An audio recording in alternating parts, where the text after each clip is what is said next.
Maremu Soninko Adokunyi Aywa Kasonka Kaniklika yo ayo basite maragaw ni aw ni yoro yi amba adanya sewtawre eni kle amba ni kle enula manula eni shu amba ni shu oho nari kasonge kasonga kasonga ago jam he ay ne maragaw fo ka bayse mo maragaw kula mali maragaw kamale mali maragaw de kadinye Congo maragaw Brazza ato barangona France maragaw Espagne maragaw Italie maragaw kamale Côte d'Ivoire maragaw Mali maragaw ado kunyinde ado awa sukuni quoi kene quoi okoro ko ma fi maragaw kadia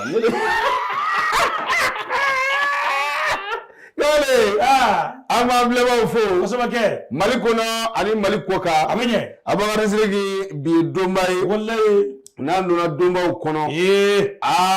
kamale Bamako abala ka yugu Bamako kadi mali kadi sa Bamako kadi nga Bamako be farati la de awode chogodi kamale ni san wulila ki to Bamako yoro do la ini gɛrɛ bɛ ɲɔgɔn na i da sera kuma ma wa o t'a bannen koyi ayi an ka dugu telimantigiw ɲɛɲini don wa ne kɔni t'a dɔn min don ni sa bɛ na u bɛ kɛ olu bɛ b'u kɛ ji kan ko f'u ka ji tigɛ n'u ka telimani ayi a caman ye boso de Kamala Kaye an ka foli di Tam télévision lamɛnba ni a filɛbaa bɛɛ lajɛlen ma kamale an ka ɲɛmaaw an bɛ foli d'u ma ko anw ko u ma i ka dɔn ko u ni ce baara i ka dɔn a labɛn ko ɲuman na kamale n'i y'a mɛn Famusa Doniba ta ɲuman de don n'i ye anw sigilen an bɔrɔnnen an tɛni ka ɲi ɲɛmaaw do dɛ an ka foli d'u ma ɲɛmaa ma barika da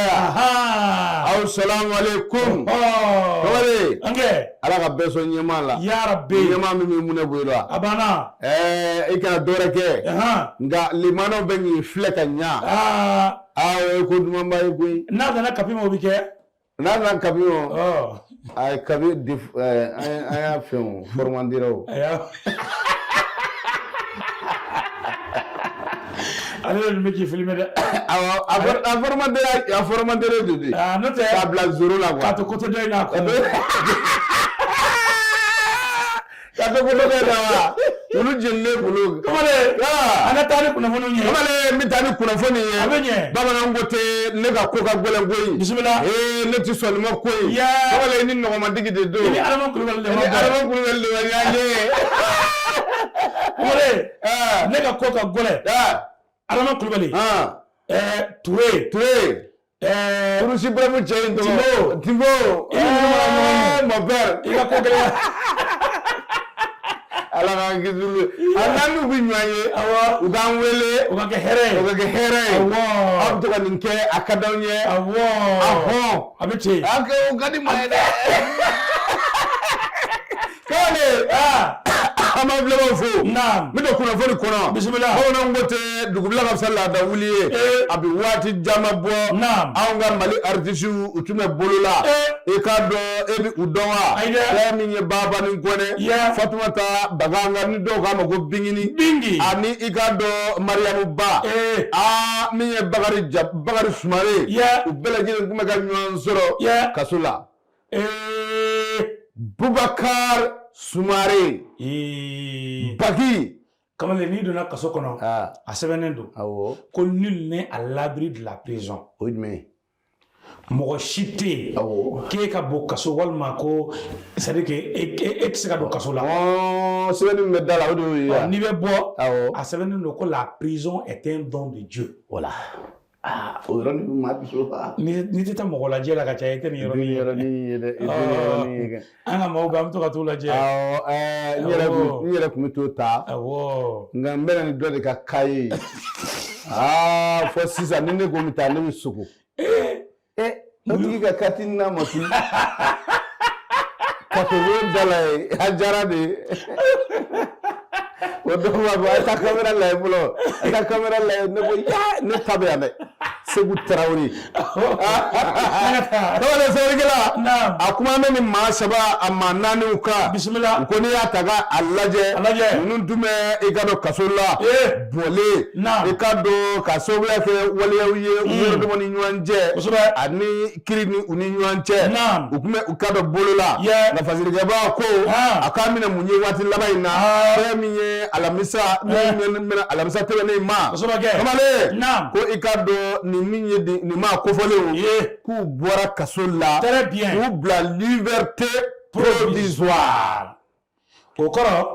ambi kana bla folo yani anga iwele tu voilà bon ni yoro ni ka fo fanu ni ni yoro ni e fanu tadi ki la bla folo yani wele ka se très bien c'est bien ko nam ako ubi bla folo ikado nyan vamu ukado nyan na doni ikado do dusuna dalala do miri yoro na je lala ka beni septembre kalo klinani on natai akubi wele ubita lame no ikado tribunali wele kunyininga aywa kunjumenye au blalina aywa au blala igado liberté provisoire mina kunyo wati kunguruni ngoye kunjumenye au blalina munya do adafe onyininga nibina ke kiriba ka barake ula nimi ngage nomina ubin nomina nimi mayenga nomina tebebi obida kerefu ka fo el la fera masabari gela ko kibina munye ni ngokono ko kone ikado jatimina bawdo mina ke ko kono ka ikado mi sigali bawke mi se ka to igado wale ai abise ka daso dala cho mina ani igado mi affaire yere na ke choya kama ako mina bise ka jigiso cho mina ko gwalla yini sebe aya soro igado biso wadenna besi nodu igado janjo kono kamale ambe janjo info mo ambe foli duma janjo info ambe yere se bakoro fu abende kamale nanye ofo ambe artiste nunu fo unyuma selila ukadema yala usirawo ambe adama kulubali fo adama mi fu de adama mi fu ya de afo kile ambe kine fo afo fila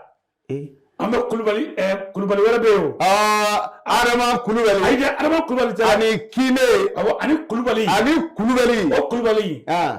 e ka sigida yele aburu kulubali nyini abano bado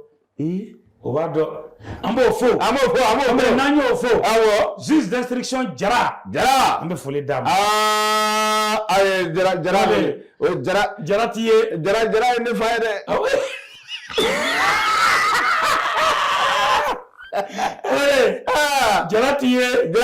jara kuma kanti me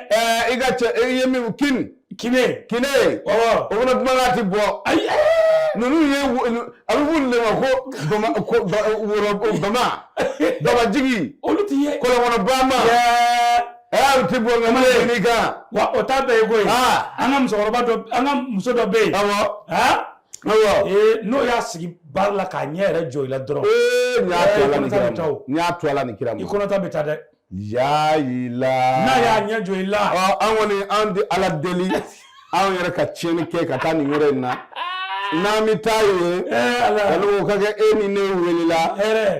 hera do kamo aina nga sungalo dama aina aga sungalo device musaga domine kamale ala delo de la kamale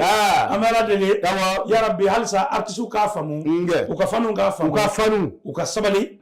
fanu abe ka minke kojugu da ka dununi barata ka artisu bora aduna kirimatige ni be problème ni problème yede akana direct foi ke no watina au kana ta tiktok ka direct ke au kana ta atori kata artiste ku mo bara wala kono tuna artiste no me kasomina were ke kasote ku fanu nga kasodo fanu ni ga kasodo kan kishi abi nyaso may watra la ala ka boda kay may watra nga fenno le kamare nyem may watra fani me matiga le ga fani de matiga ga fani matiga ga zigri dalay matiga ga foye do ya fasada re ajara ni bi ga fani ini fini de diri ibuna ga dodla jugoro may gola ki ke ga fani ala dara wajin la kabala yo donc wajin gala donc me gune mo ko gunye may watra ngu basite i b'a to n ka taa ni kunnafoni ye sɛbɛn min bɛ ne bolo a bɛ wele ko Mali Tribune Mali Tribune i k'a dɔn nin ye u ka arabadon bɔli de ye Mali Tribune kɔnɔ kamalen i k'a dɔn u sɛbɛkɔrɔ kuma na maa min tigɛ ne bɛ sɛbɛn in na i k'a dɔn Mali Tribune tigibatigi yɛrɛ don o ye anw ka cɛkɔrɔba ye Alexis Kalanbere kamalen i k'a dɔn Alexis Kalanbere nin y'a ka sɛbɛn ye a ko dissolution des partis politiques on écoute la Cour constitutionnelle voilà kamalen ko parti politique ka filenkoloci ni dakoloci min fɔra ayiwa k'an ka Cour constitutionnelle ka jaabi kɔnɔ fɔlɔ voilà écoutez ça d'abord k'an ka Cour constitutionnelle lamɛn fɔlɔ sɛbɛnnikɛla ko a ko kabini waati min na min ye i k'a dɔn parti politique i k'a dɔn u cira u ma sigi ten dɛ min ye i k'a dɔn parti politique ninnu cɛla min ye avocat bɛ i k'a dɔn minnu ye baaraba kɛ jamana in kɔnɔ o dɔ ye jɔnni ye maître Muntaka Tall kamalen ale min ye kumasentigi ye avocat cɛla kamalen i k'a dɔn ale kɔni ye wulikajɔ caman kɛ wulikajɔ minnu na n'u ye sɛbɛnw don tribunaliw kɔnɔ ka kiiri kɛ n'o y'a sɔrɔ parti bɛ ci n'a tɛ ci kamalen kiiri tigɛ ka se ka o fɛ ni ka o prépare latigɛ kamalen sɛbɛnnikɛla ka fɔcogo la a ko jaabi kunfɔlɔ minnu kɔni bɛ yen kamalen i ka dɔn Muntaka Tall ka fɔcogo la ko c'est une première manche de gagner ko jaabi kunfɔlɔ minnu bɛ yen k'a bɛ n'a fɔ nin laban a bɛ sɔn ka kɛ olu nisɔndiya ko ye dɛ k'a bɛ laban bɛ sɔn ka kɛ parti politique nisɔndiya ko ye dɛ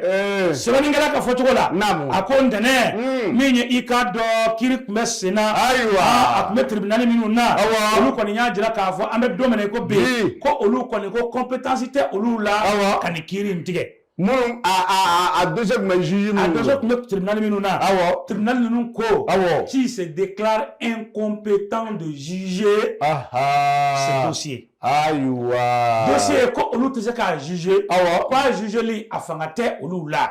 u y'a bila ka taa Cour constitutionnelle la sɛbɛnnikɛla ko a ko ni Ala ma baasi kɛ Cour constitutionnelle ale de bɛna i k'a dɔn i prononcer dossier in kan n'o y'a sɔrɔ a bɛ kɛ n'a tɛ kɛ Muntaka Tall dun ko ni dun y'a ta k'a filɛ an ka jamana sariya sun ko i k'a dɔn Cour constitutionnelle bɛna i sinsin o de kan ka kiiri in tigɛ ko sariya sun dun ko parti politique tɛ ci ayi an y'o sariya sun takile o ko takile cogo an y'o takile terrain na fɔ ni alibidiri wɛrɛ yɛrɛ dɛ sariya sun bɛ yen dɛ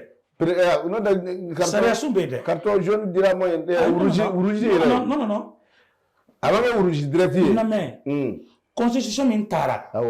constitution kura min bɛ yen a bɛ sen na et c'est en vigueur en vigueur cogo di a bɛ baara la kɛ donc maintenant CNT ye laɲini min kɛ i y'a faamuya CNT bɛ constitution kɔnɔ jamanakuntigi ye laɲini min kɛ jamanakuntigi bɛ constitution fana de kɔnɔ parti politique bɛ constitution fana de kɔnɔ ayiwa o de bɛ lajɛ sisan sisan n kɔni bɛ min f'i ye jamana ɲɛmaaw jamana marabaaw ayiwa kamalen jamana marabaaw a ko n'i ye a ta ni ka lajɛ fɛn min ye i ka dɔn abrogation de la charte des partis politiques kamalen nin n'a ɲɔgɔnna minnu kɛra sɛbɛnnikɛla ko le texte est ka dɔn contesté interdisait non seulement toute activité politique mais aussi les réunions des militants ko i ka dɔn o ma da parti politique cili ma dɛ ko hali i ka dɔn parti politique bɛ ɲɔgɔn ye minnu kɛ n'o y'u ka réunion ye kamalen k'u y'a bɛɛ lajɛlen de ci a bɛɛ lajɛlen dabila i ka dɔn sɛbɛnnikɛla ko a ko o décret sababu la un collectif regroupant plusieurs formations politiques avait immédiatement rejeté interjeté l'appel comme kabini o kɛra ko parti politique de farala ɲɔgɔn kan ka jɛ k'olu ba ye min ye i ka dɔn ka appel kɔni kɛ min ka avocat ta olu bɛ se k'u jɔ u jɔyɔrɔ la cogo min na ko a ko pour de nombreux observateurs ko i ka dɔn kodɔnbaga caman ka yeta la le sort de cette loi de la dissolution pourrait sceller l'avenir de la vie politique au Mali. Aïwa. Ko kodɔnba caman ka fɔcogo la. Ko nin loi min filɛ nin ni a bɔra yen. Ko a laban bɛ kɛ parti politique ka kunkɔrɔta ko ba ye an ka jamana kɔnɔ. Ayiwa baasi tɛ. Baasi tɛ. Ko de mun baasi tɛ. Ala k'an bɛ sababa ma. Yarabi. Ko bɛ dɛ. kamale namu amada ma koy akoni ataninga alaje ko ni lama beso anga parti politique ko kumrata ko doye dans le cas contraire le décret présidentiel serait invalidé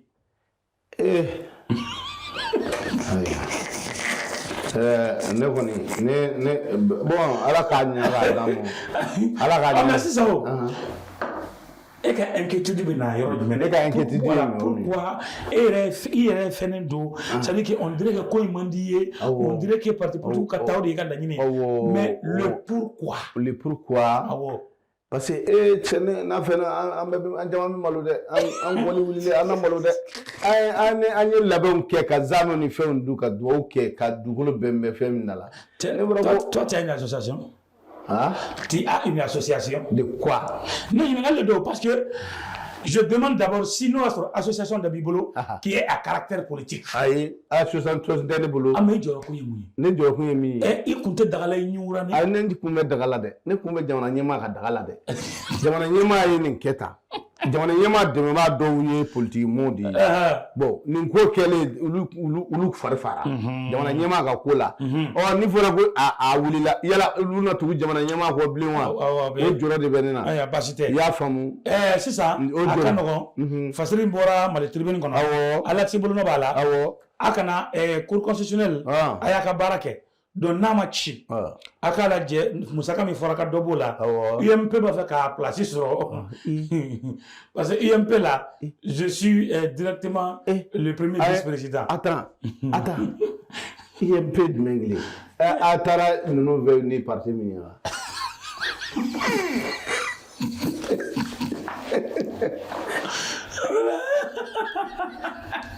Comme UMPM. UMPM. UMPM. Voilà, UMPM. Amatano ni yore ni la kata campagne de 2018. O tike blinde o tukuru awro de parti deni fem ni do kele no ka parti siga jawa de communication. O tike de angampani guna. Note kizela ngu parti deni de ngata. Kizela mami me konye mayala. Wega ubla yoro kama nami ko kuna fodi kono anda alaba e boli ni mami ni ya igado mi nye kulu ni misi blema e mami vafa e nye ne block blenti sebe ni gela ko ma ba bisaba ani woro ako ulu sispane ulu ka salaire sispana fonctionnaire ba bisaba ani woro ani kemeni biduru ani kele ulu ka salaire sispana afọ muna kada munga sɛgɛdɛgɛla ko a ko an ka jamana ɲɛma a ma sigi nin kuma in kɔrɔ kuma in gosira a tulo la a wulila k'i jɔ a ko a ye fonctionnaire jamakulu lajɛ a bɛ bɛn maa joli ma Mali fonctionnaire jateminɛ kɛra maa 1000 maa ba kɛmɛ ani 55 ani maa 350 ani 58 ani maa 317 Mali fonctionnaire bɛ bɛn mun 158 317 fonctionnaires agents publics 158 000 agents publics 36 000 olu ka salaire tigɛra o tɛ tigɛ tɛ gansan o kɔnɔ maa minnu bɛ yen n'u taara u yɛrɛ yira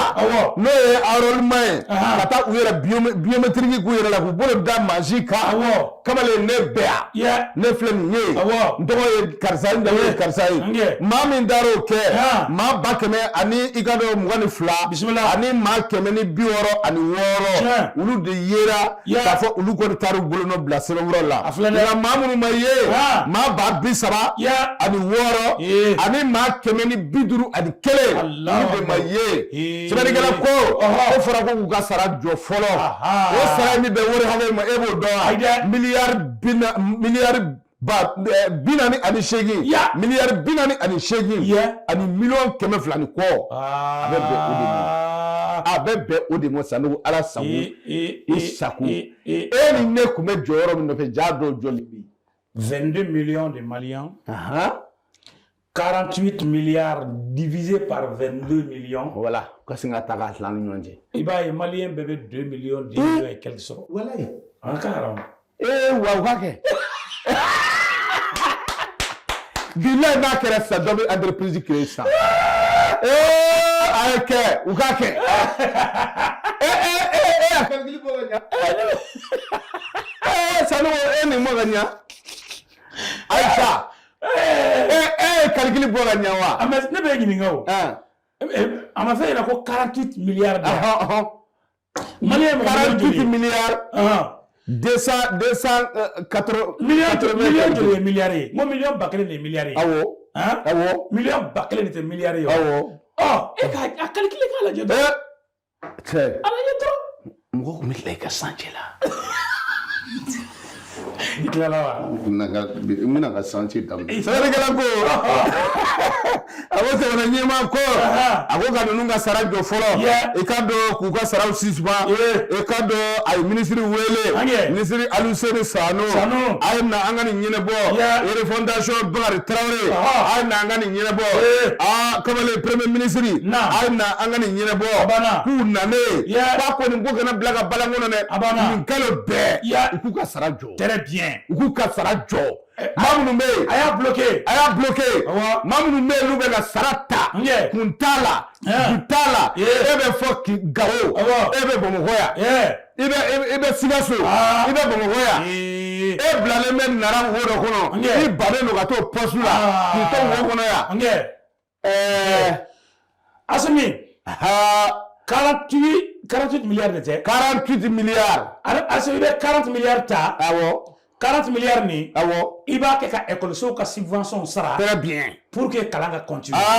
awo okayi aka ni kalo ta de ni kalo ko doro ta doro ko di école so tugu mo munu ka subvention juru ko voilà abana sanu ko do be ulu kera fonctionnaire de ka ko posu abandonner kala ka tap entreprise ura créer yere atina ni kewa na ni ke kalo na to ko 40 milliards ako ke ka malo subventionner les biens importés très bien ako le subventionner très bien te sanu kay azmi kerebe la ila ga sama de nemru da flyde ay kanya kerebe de ngani ya me asila na ngani ya jelelo kuna ngani ya jelelo nyezi jamana dongo ay nga conseil spécial ça ay quel conseil kata asmi kerebe ami fara administration moya Nigera conseil yelama bi doare be sebarigala ko akona ngo tagaloje bismillah ame domina ina fo bi ako maliye chamambe bi abet bali bamen ko ina kadamunga barsa igado jamana na fulo doki denga ken chokolata ako abi bali mala sebe anya bo mali web kono uluka igado biso madena anya kuna funi zoro ukono mali web ambe fuli di uma Sekou Traoré ambe ifo wallahi fasere asabe koronyana iba to nega do kuna funi sebe kono ni ikado la tribune du continent kamele medo akono ni la tribune du continent Jean Joseph kamele ikado ni ali bolonoye voilà mon pasteur kamele ako sans biduru ni ikado école catholique ka ikado jenyonya kamele sans biduru ko fe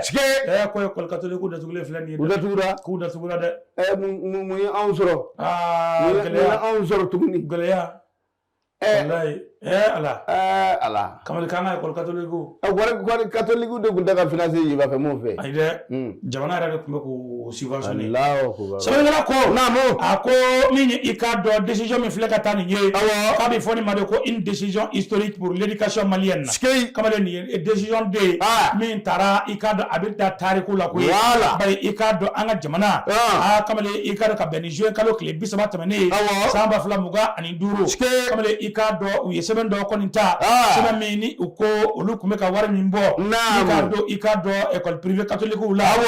nyera la ikado wati do sera kamele minen langolo do kubena ikado o bara njo ikado école catholique ka financement kamele ko bena jo ni kuma infora ministre min fait ministre min yesine do anga sorone soro ko damuma ali useni sanu kamele ikado sanu ok ikado ale seben bolu nobla kamele abike wati mina min vice président de la conférence épiscopale Augustin Traoré comme le ikado akumikeneka aywa zamanigala ko akoni ataninga amohle comme le ikado minya l'école zonunu école maître mi kumbe baraka école zonunu na ya franyoka aka ni ma bakele ani koye école denga chani ma ba chamanye comme le olude kumbe kalanke akono Allah ko ni école de bela jele funu tra école so wala sade bolo la école de ɲɔgɔn cɛ l'école maître ninnu fana tɛ se l'école maître ninnu fana olu fana tɛ se ka bila u b'u bila u ka l'école maître ninnu bila ka taa nara fan fɛ minnu bɛ yen u kuma u ka fisa ni yankaw ye ayi kana nin kuma fɔ sa ye sa kamalen sɛbɛnnikɛla ka fɔcogo la a ko école minnu bɛ ka fɔ nin ye école damadɔ b'a la minnu lakodɔnnen don kosɛbɛ o dɔ ye jumɛn ye école k'a dɔn lycée Prosper Camara k'ale o b'a la o fana kun ye catholique de ko y'o ye dɛ Allahu akbar kamalen o tɛmɛnen kɔfɛ fɛn min ye i k'a dɔn école de jeunes filles bogotigiw dama bɛ école so min na Badara k'a dɔn ko école k'o fana fermera sisan ɲina kalan na kɛra wa Mali la ɲina ni kalan bɛ kɛ dɛ u b'a bɔ catholique la u b'a bila classique la bon n'i ye nin kɛ jamana dɔ ye milliardaire dɔ bɛ bɔ ka na dɔrɔn ka sin ka ni école ninnu bɛɛ ta ten ni ye nin wari fɔ sisan e bolo ko nin wari tɛ Mali opérateur denmisɛnnin dɔ kun sisan u bɛ se ka nin sara yɛrɛ u ka nin wariw sara c'est-à-dire ne bɛ fɛn dɔw ye Mali la bon ni anw kumana a bɛ fɔ ko ɲɛngoya dɔɔni bɛ anw nɔ n'i y'a kɛ anw m'a sɔrɔ de jamana dɔw ye olu ka opérateur économique kelen bɛ sin k'a fɔ dɔrɔn bon a y'a to yen ne bɛ n jɔ n'a ye a banna mais Mali la yan pour que mɔgɔ ka jɔ ne nin ye fo k'a sɔrɔ école ninnu kun ye dɔnkɛ yɔrɔw ye concert kɛ yɔrɔw walayi a banna an ka da yɔrɔ ani wajulu kɛ yɔrɔw wari bɛ dɔ la dɛ wari dɔ la dɛ ni kun ye nin kɛ misiriw de sa misiri ka datugu bari ko alimamu tɛ sa maa sɔrɔ sa min bɛ jɔ n'a misiri sisan dɔ bɛ jɔ ni alimami ka dumuni n'a ka fɛn dɔw ye awɔ ye dɛrɛ sɛbɛnnikɛla ko alimamiya daminɛ naamu ko an bɛ don min na ko bi fɛn min ye i k'a dɔn ni école privée ninnu kamalen ko u kɔni i k'a dɔn gɛlɛya bɛna bin u kan k'a sababu kɛ jamana kɔni y'a bolo bɔ u kɔrɔ caman kɔni bɛ yen i k'a dɔn ko nin y'u datugulen ka ban kamalen a école ka ca kamalen o ye caya dan ye caman taara i k'a dɔn chômage la déjà wa école denw olu yɛrɛ ka taa yɔrɔ wɛrɛ ɲini faso Jean Joseph y'a sɛbɛn i k'a dɔn la tribune du continent kɔnɔ ko i k'a dɔn chrétien ka école ninnu kamalen k'u kɔntina baara kɛ tuguni jamana ka i ka sabali la kojugu dan de a ma ɲi dɛ ni kojugu dan de a ma ɲi dɛ cɛkɔrɔba ni denbatigiw san 40 san 20 bɛ service la k'i bolo bɔ la ta u k'u bila yɔrɔ ɲini dɛ kojugu don dɛ u k'u bila yɔrɔ ɲini hali u ka école ninnu yɛlɛma u kɛ dɔwɛrɛ ye mɔgɔ bɛɛ ka taa kalan kɛ a banna k'a bɔ catholique la k'a bila jamana ka bolo kan a banna ni catholique ko bɛ ka kɛ problème ye u t'a bila ka na ye kamalen bɛ kɛ sɛbɛnfura kɔnɔ sɛbɛnfura a sɛbɛnfura kuma mɛn bisimila min ye i k'a dɔn kunnafoni bɔra i k'a dɔn min ye studio tamani ale ka kunnafoni ye nin ye min ye croissance Afrique ale fana y'a kuma in diɲɛ dɛ bisimila wɛrɛ kɛra ko cogo di a ko i ka dɔn n teri ye maa ye i yɛrɛ kana kɛ wara ye ko i k'a dɔn Mali jamanadenw i k'a dɔn u jɔra bɛ jamana ɲɛmaa na jamana ɲɛmaa k'a kumana i k'a dɔn kumana mun na sima an bɛ simanko kɛlɛ la an b'o kɛlɛ nin na dɛ an bɛ simanko kɛlɛ kɛ jusqu'à merde awɔ a y'o kɛ a y'o kɛ o y'aw jo ye dɛ e tɛ ne wa ne ya jo ye bugɔlen bɛ kasi ayi nin di da a ye wulu ka safunɛ minɛ kɛlɛ terrain tɔgɔ la Mali kɔnɔ ala même simanko kɛlɛ mais kana fɛ sa an ka cɛkɔrɔba bɛ yen kana wa kini jigi latigɛ ala la dɛ ayi kamalen an bɛ jigin sa dɔ bɛ se ka den kolo di ne ne fila bɛɛ ma sɛbɛnnikɛla ko a ko n'i y'a ta k'a lajɛ i k'a dɔn min ye siman prix a gɛlɛyara fo ka taa fɔ a to ten siman tɔni kelen a tun bɛ sa 27,000 de tiɲɛ don dɔɔni tun ma jɛ 30,000 dɔɔni de tun bɛna jɛ 30,000 a kuma gɛlɛyara sɛbɛnnikɛla ko a ko jamana ɲɛmaa ani i k'a dɔn minisiri minnu bɛ yen mun ka minisiriya ɲɛsin bɛ nin ko waleyali ma min bɛ tali kɛ i ka dɔn min ye Musa Alasani Jalo fulakɛ k'a wulila k'i jɔ i ka dɔn ka nin ko ɲɛɲini ani i ka dɔn premier ministre ani i ka dɔn ministre de l'économie et des finances olu ko ka fɛɛrɛ bɛɛ kɛ ka dɔ bɔ nin ko in na ka taa wari sara commerçants ɲɛ suspension sira fɛ ka dɔ bɔ nin na a banna ko bɛnkɛra min kɛ e b'o dɔn wa siman tɔni kelen a bɛ bɛn 22,000 ani 500 400 awɔ a bɛ taa awɔ 400 n'i bɛ a sa u bolo i bɛ a san 20,000 ani fila ani 400 nka transport t'a la awɔ mais o jɛlen don dɛ hali kɛngɛrɛ la transport ko tɛ i n'u cɛ o ayi dɛ o ye de ni kata bɛ kɛngɛrɛ min bolo walima ni mobili bɛ kɛngɛrɛ min bolo wa e fana bɛ t'i ka wari di kɛngɛrɛ kuntanni mu kana sɔn ma dɛ n'i y'o kɛ ni siman mana joona a b'i ka wari don a la dɛ sɛbɛnnikɛla ko a ko n'i ye ko in ta k'a lajɛ a ko nin kɛra i ka dɔn Mali transition kunnawolo ko ye an bɛ don min i n'a fɔ bi maa caman ka baara kun jɔra pewu k'a sababuya kɛ i ka dɔn siman ko ye maa caman ka chantier kun jɔra k'a sababuya kɛ mun ye jamana yɛrɛ i ka dɔn a ka kan ka baara min kɛ maa caman kun nana fɔ n'a bɛn ta an b'an yɛrɛ an bɛ taa ji kan i bɛ tile na buna adamaden ye chômage la taafa bannen don u bolo u t'a dɔn cogo min u b'a kɛ cogo di minɛburu cayara wa mansɔn de cayara wa a kun kɛra kabako ko de nka sɛbɛnnikɛla ko a ko i ka dɔn nin kɛra daba yɛlɛlen ye wa maa caman bɛ yen k'o fana i ka dɔn o hakilila tigɛra ka sababuya kɛ o bolo bɛna don baara la nka ko n'i ye ko in da k'a lajɛ min ye Bajangara fanfɛla a ko siman tɔnni de kun ka gɛlɛn ye o ye gɛlɛya da de ye a donni kun ka gɛlɛn ye wa ni a kun bɛ baara fana a baara kun ka gɛlɛn ko nka nin bɛna kɛ sababu ye ka nɔgɔyaba de don kow la sɛbɛn an y'a sɔrɔ croissance Afrique kɔnɔ ani studio tamani olu ka i ka dɔn nɔrɔbila ye nin tubarikala studio tamani croissance Afrique an bɛ foli d'u ma parce que a ɲana ala k'a to hali bi caman ka bɔ la sinon siman 2,400 o ye min bɛ Mali kɔnɔ yan mais min bɛ na ni o ye importé o ye 20,000 ani i ka dɔn 3 ani 400 o y'o ye donc o b'a yira k'a fɔ 1,000 différence toujours o b'u ni ɲɔgɔn cɛ mais u y'u seko kɛ an m'an ta bɔ yanta e ko yanta tɔgɔ yanta ye c'est à dire que ciment local an m'an ta bɔ local la voilà importé bɛ local bɛ an m'an ta bɔ local la donc maintenant an kɔni bɛ min fɔ dɔrɔn halisa k'u cɛsiri sɔngɔjigi fɛ o de ɲɔgɔn tɛ e y'o fɔ kabi transition daminɛ koyi i n'i ka ko ba saba e y'a fɔ transition daminɛ ko Asimi a ye dɔ bɔ malo la a ka dɔ bɔ tiga la a ka dɔ bɔ ɲɔ na a ka dɔ bɔ gazi la kamalen yɛrɛ gazi ko yɛrɛ fɔ n ko ne ka gazi lankolon bi fɛn de bɛ yɔrɔ bilen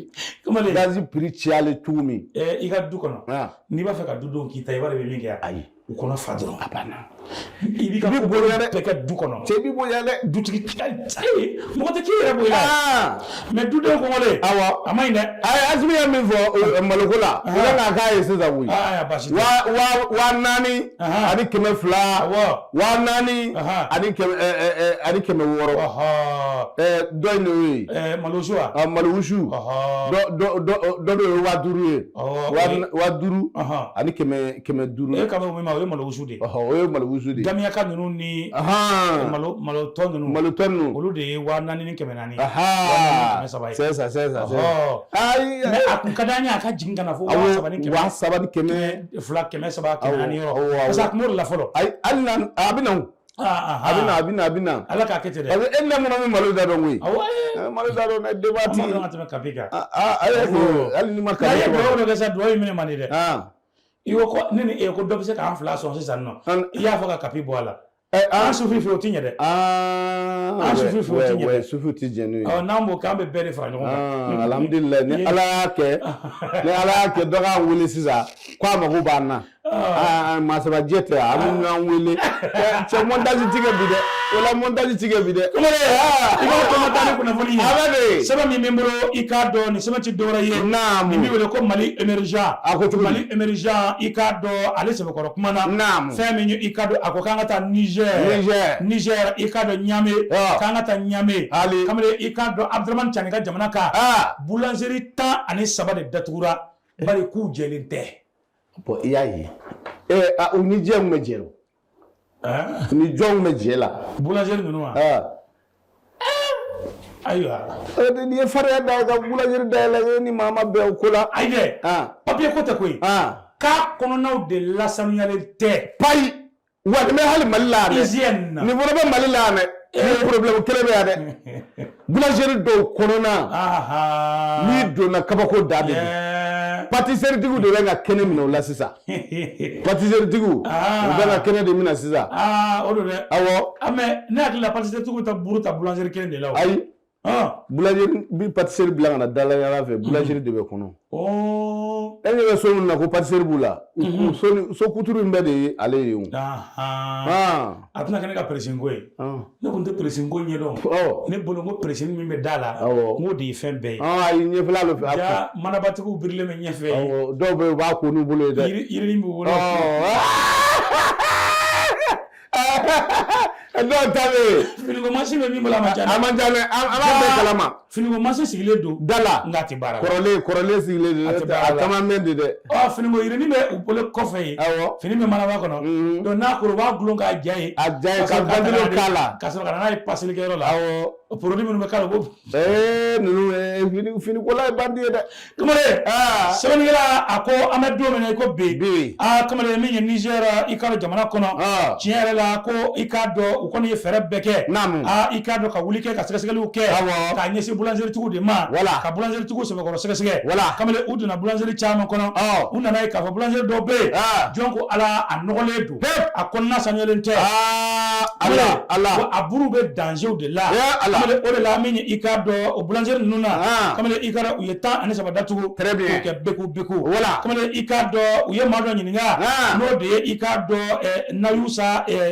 Jirawu u y'ale ɲininka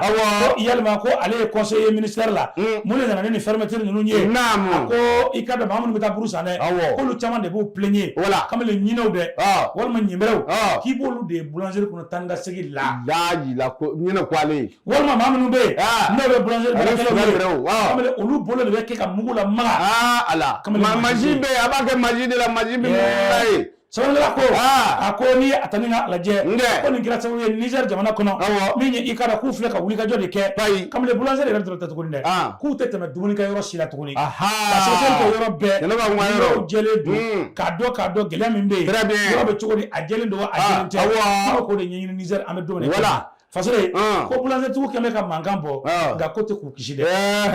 ko tɛ k'u kisi dɛ o tɛ to yen koyi fasole filɛ an y'a fɔ Mali émergent kɔnɔ ko hali n y'a mɛn waati la ko Bazoum fana muso ban bɛ jigin ni mɔgɔ ka bɔ ko yen fɛ kulu sanfɛ palais la ka ban ka jigin n ko ka ban ka jigin e jigi bɛ jɛ ŋa ye bilen i tɛ jigin n'i yɛrɛ ye ne kɔni ma nin ɲɔgɔn na ye dɛ i tɛ jigin ka bɔ yen i tɛ jigin ka bɔ yen maa ko daga fɛ kotigi ye dɛ Bazoum tɛ président ye an b'a sigi a dɔ la o kuma banna dɛ mɔgɔ dɔ ninnu de tun b'o fɔ k'u bɛ taa sigi sisan vérificateur kamalen an b'an filɛbaaw fo ka dugawu kɛ u ye ka dɔn k'a f'u ye ni Ala m'an ka jɔnya jɔ an na Inch'Allah Ala m'an sɔrɔ waati wɛrɛ a bɛ kɛ dɛ waati min tɛ kelen ye Tam télévision yanni an ka tila an ka mɔgɔw wele bamanan u ka na n'u ka produit a ye na ni produit ye a ye na n'aw ka tew ye a ye na n'aw ka boisson a ye na ni jus ye a ye na ni jus ye voilà anw bɛ yan ka se ka aw de mankutu très bien i y'a faamuya ni maa min fana yɛrɛ bɛ fɛ i bɛ fɛ ka an ta duguni dugu la ka taa ni i ye an ka taa yo an fana tɛ produit kolon lakali dɛ an bɛ lakikaw de lakali ni maa ma ɲa i denma tigi tɔ bɛ kuma lakali kana to denmisɛnninw dalen i ka boisson san aw b'a fɔ tan nka nin tɛ nin dɛ ka sɔrɔ o tɛ nin ye dɛ Ala k'an kisi o ma an mago bɛ produit ɲɛnamaw la ka olu de publier très bien donc k'a fɔ an filɛbaaw ye anw de ka an ka plateau ye bɛɛ ta ye bɛɛ jɛ don publicité ko sira fɛ ka wele bila aw bɛɛ ma a y'a kɔfilɛ an na wa an fana ɲɛ bɛ Ala an tulo b'a la minnu bɛ k'an filɛ u b'a dɔn n'u ye plateau ka ca mais les plateaux qui sont professionnels u b'o dɔn anw ta tɛ wa o ci ye an ta tɛ basique ye dɛ ayi anw bɛ ka baara de kɛ i n'a fɔ a kan ka kɛ cogo min na très bien nous sommes une boîte de communication et de l'information très bien la communication en avance ni yɛrɛ fana nana i b'a dɔn min bɛ yen dɛ ni nana i ɲɛ bɛ yɛlɛma cogo min na ni nana i b'a dɔn yɛlɛmaw bɛ yen dɛ a kodɔnnaw yɛrɛ de bɛ yan voilà wa salam